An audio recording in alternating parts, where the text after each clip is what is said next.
नमस्कार दोस्तों, स्वागत है आप सभी का हमारे चैनल पौराणिक लोक पर।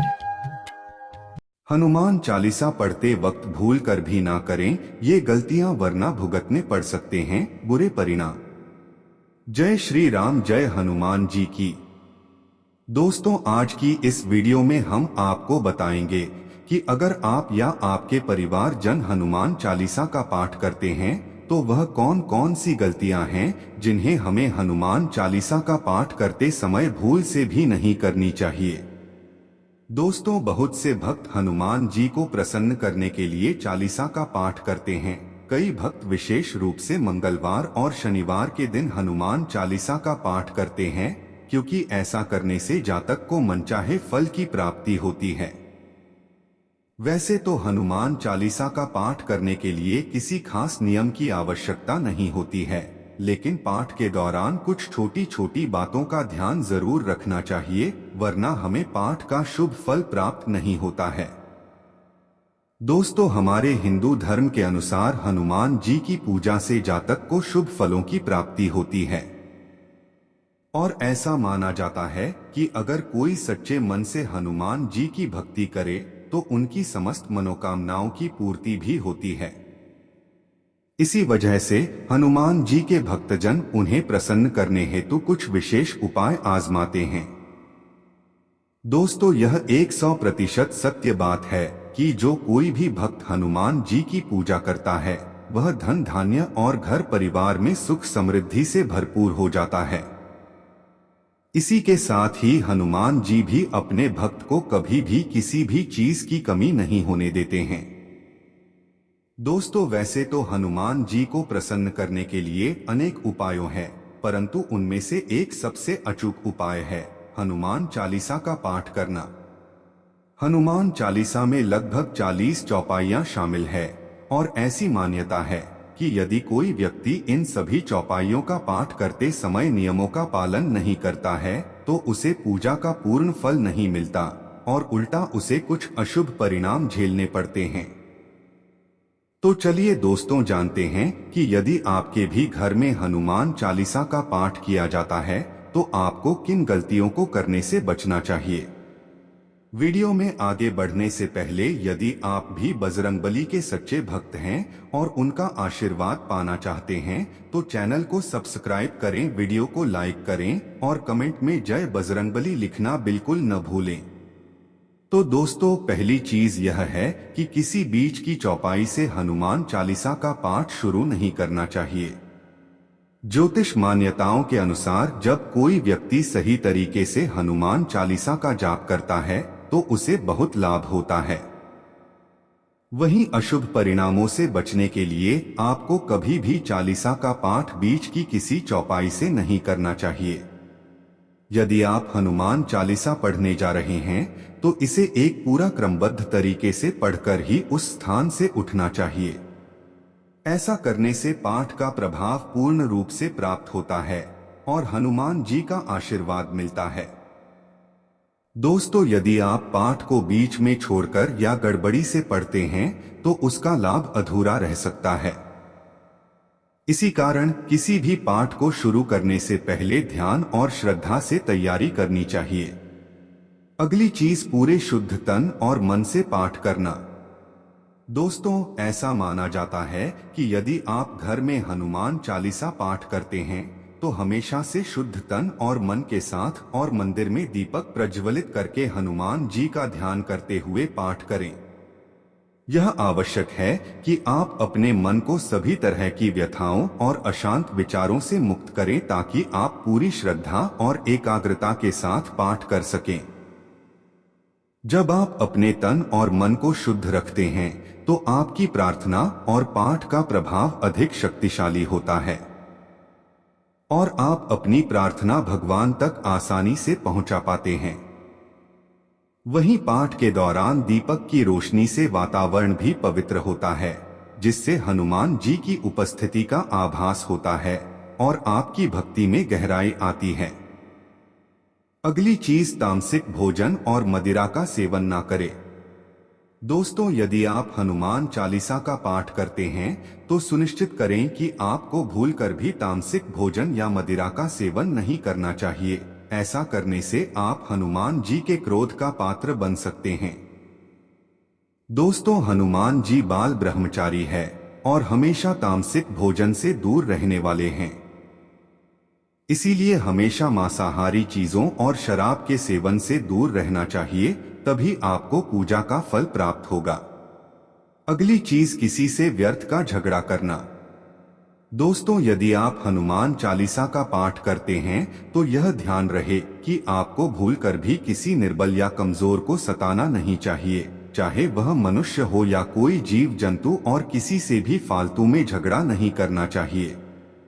साथ ही यह भी ध्यान रहे कि आपको किसी का अपमान नहीं करना चाहिए, किसी के लिए अपशब्दों का प्रयोग नहीं करना चाहिए और सदा ही दूसरों की सहायता करनी चाहिए। अगली चीज, जीवन साथी को छोड़कर किसी अन्य व्यक्ति के साथ रिश्ता या संबंध बनाना। दोस्तों, यदि आप विवाहित हैं और हनुमान चालीसा का पाठ करते हैं तो आपको जीवन साथी के अलावा किसी और से गलत रिश्ता जोड़ने की बात नहीं सोचनी चाहिए, क्योंकि दोस्तों, ऐसा करने वालों को कभी भी हनुमान चालीसा के शुभ फल प्राप्त नहीं होती है और हनुमान जी आपसे क्रोधित भी हो जाते हैं।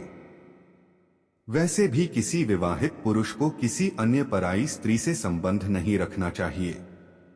अगर कोई स्त्री भी हनुमान चालीसा का नियमित रूप से पाठ करती है तो उस स्त्री को भी अपने पति के अलावा किसी अन्य पुरुष से संबंध नहीं रखना चाहिए। और दोस्तों, अगर किसी व्यक्ति की शादी नहीं हुई है तो उसे किसी भी प्रकार के शारीरिक संबंध से बनाने से दूर ही रहना चाहिए। यदि कोई व्यक्ति हनुमान चालीसा का पाठ करता है तो उसे इस बात का ध्यान जरूर रखना चाहिए। अगली चीज, कोई अपराध न करें और न ही झूठ बोले। दोस्तों, यदि आप हनुमान चालीसा का पाठ करते हैं तो आपको किसी प्रकार का अपराध नहीं करना चाहिए। आपको किसी के साथ छल कपट करने से भी बचना चाहिए और झूठ नहीं बोलना चाहिए। दोस्तों, अगर आपके मन में किसी के प्रति छल कपट द्वेष आदि है तो आपको पूजा का फल कभी नहीं मिलेगा। अगली चीज, हनुमान चालीसा पढ़ने में जल्दबाजी न करें। दोस्तों, जब भी आप हनुमान चालीसा का पाठ करते हैं तो आपको कभी भी जल्दबाजी नहीं करनी चाहिए और कभी भी किसी श्लोक का उच्चारण गलत तरीके से नहीं करना चाहिए। इसका पाठ हमेशा धैर्यपूर्वक और ध्यानपूर्वक ही करना चाहिए। इस पूजा का असली महत्व तभी है जब आप पूरे मनोयोग और श्रद्धा से इसे पढ़ें, ताकि हर शब्द का सही अर्थ आपके हृदय में उतरे। जब आप हनुमान चालीसा को शांति और समर्पण के साथ पढ़ते हैं तो यह आपकी आत्मा को शांति और शक्ति प्रदान करता है। अगली चीज, राम जी का नाम लिए बिना न करें पाठ की शुरुआत। दोस्तों, सभी लोग इस बात से परिचित हैं कि हनुमान जी राम जी के परम भक्त हैं। इसीलिए आपको भगवान राम का नाम लिए बिना हनुमान चालीसा की शुरुआत नहीं करनी चाहिए, वरना आप इसके शुभ फल प्राप्त नहीं कर पाएंगे। यह मान्यता है कि जब तक राम जी का नाम लिया नहीं जाएगा तब तक हनुमान चालीसा का पाठ पूरी तरह से फलदायी नहीं होता। भगवान राम के नाम से ही हनुमान जी की शक्ति जागृत होती है और उनका आशीर्वाद प्राप्त होता है। अगली चीज, मन में अनुचित विचार लाना। दोस्तों, हनुमान चालीसा का पाठ करते समय मन किसी भी प्रकार से अनुचित ख्याल नहीं लाना चाहिए। ध्यान रखें कि आपका मन पूरी तरह से एकाग्र और पवित्र रहे। पाठ करते समय मन में विचारों की शांति बनाए रखना महत्वपूर्ण है और यह सुनिश्चित करने के लिए आप नियमित समय पर पाठ करें और ध्यान केंद्रित रखें। मतलब कि पाठ करते समय यह प्रयास करें कि चालीसा का पाठ नियमित रूप से समान समय हो, अर्थात रोज एक ही समय हो। इसके साथ ही दोस्तों, विशेष दशाओं में जैसे यात्रा करते समय या सोते समय भी चालीसा का पाठ कर सकते हैं। अगली चीज, मंगलवार और शनिवार को हनुमान जी के दर्शन करना। दोस्तों, हनुमान चालीसा का पाठ करने वाले व्यक्ति को सदा ही मंगलवार और शनिवार को हनुमान मंदिर में जाकर हनुमान जी के दर्शन जरूर करने चाहिए। यदि संभव हो तो मंगलवार या शनिवार को हनुमान मंदिर में जाकर उनके सामने घी का दीपक जलाएं और हनुमान चालीसा का पाठ वहीं बैठकर करें। दोस्तों, ऐसा करने से व्यक्ति के बड़े से बड़े कष्ट दूर हो जाते हैं और जीवन में उन्हें सुख समृद्धि की प्राप्ति होती है। अगली चीज, कभी भी गलत संगत वाले लोगों के साथ में न रहें। दोस्तों, यदि आप हनुमान चालीसा का पाठ पढ़ते हैं तो ध्यान रखें कि आप गलत संगत से दूर रहें, क्योंकि अगर आप लोगों की संगत में बैठते हैं, उनका साथ उनके गलत कामों में देते हैं, तो आपका पतन निश्चित है।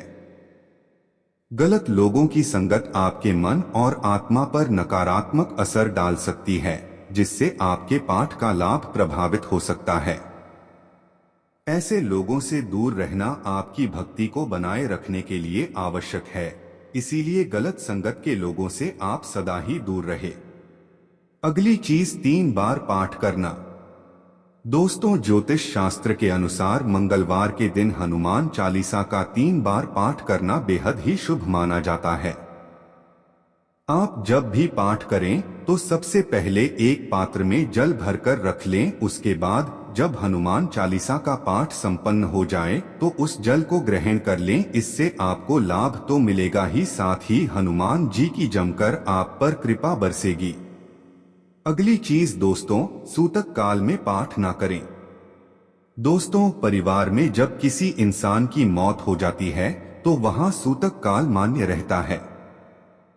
जब तक कि सूतक काल रहता है तब तक हमें हनुमान सहित किसी अन्य देवी देवता की पूजा नहीं करनी चाहिए। सूतक काल एक ऐसा समय होता है जब परिवार में शोक और शांति की स्थिति होती है और इस दौरान पूजा पाठ करना अशुभ माना जाता है।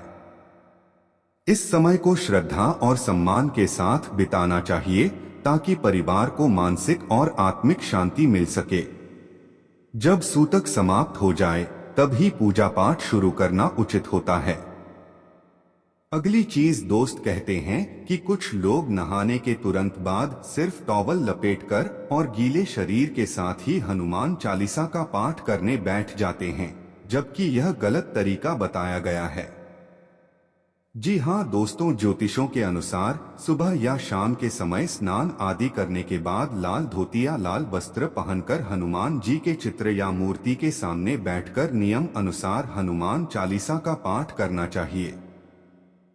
दोस्तों, आप सभी को बता दें कि हनुमान चालीसा का पाठ करते समय ध्यान सिर्फ ईश्वर भक्ति में ही लगाना चाहिए। इधर उधर की बातें सोचने से हनुमान चालीसा का लाभ नहीं मिलता है।